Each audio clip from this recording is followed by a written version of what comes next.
নতুন কিছু শিখতে হলে বয়স অল্প হতে হবে এমন কোনো বাধ্যবাধকতা নেই। সাম্প্রতিক এক গবেষণার ফলাফলও এই বিষয়টির সত্যতা সম্পর্কে নিশ্চিত করেছে।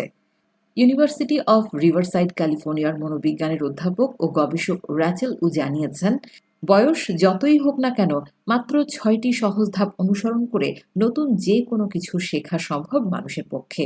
টাইম ম্যাগাজিনের প্রতিবেদনের আলোকে চলুন জেনে নেওয়া যাক সে ৬টি বিষয় সম্পর্কে। কমফোর্ট জোনের বাইরে। প্রথমেই কমফোর্ট জোন বা যে কাজ ও পরিস্থিতিতে আপনি অভ্যস্ত বা স্বস্তি বোধ করেন সেটির বাইরে নিয়ে আসুন নিজেকে। কারণ নতুন কিছু শেখার সময় শুরুতেই কিন্তু আপনি স্বস্তি বোধ করবেন না, উল্টো অস্বস্তি কাজ করবে। তাই নতুন কিছু শেখার প্রথম ধাপটি এটি।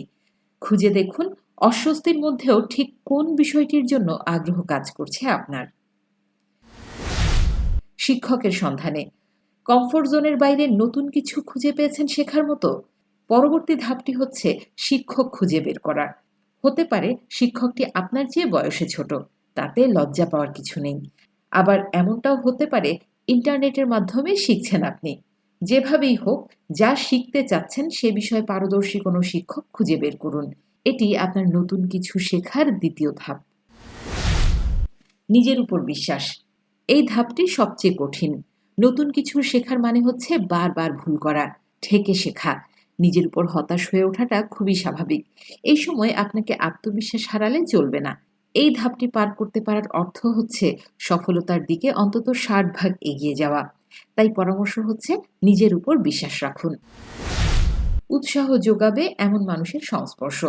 নতুন কিছু শেখার সময় আপনার আশপাশের অনেককেই সমালোচকের ভূমিকায় দেখতে পাবেন। এতে আটকে ওঠার কিছু নেই।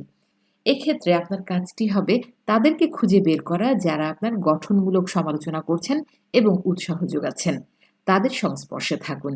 এতে করে আখেরে লাভবান হবেন। নিজের সঙ্গে দৃঢ় প্রতিজ্ঞা এবং প্রতিজ্ঞা রক্ষা। নিজের সঙ্গে নিজের প্রতিজ্ঞা করুন।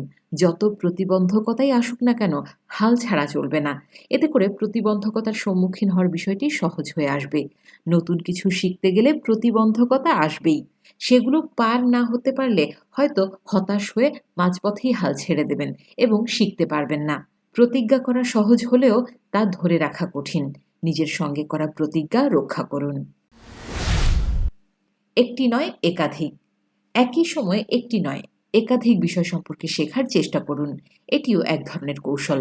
দেখা যাবে ৪টি বিষয় আকর্ষণীয় মনে হচ্ছে শুরুতে। মাঝপথে এসে দেখলেন ভালো লাগছে ২টি এবং পরবর্তীতে দেখবেন শেখা শেষ করতে পেরেছেন ১টি। এতে করে অন্তত একটি নতুন বিষয় সম্পর্কে শিখতে পারবেন।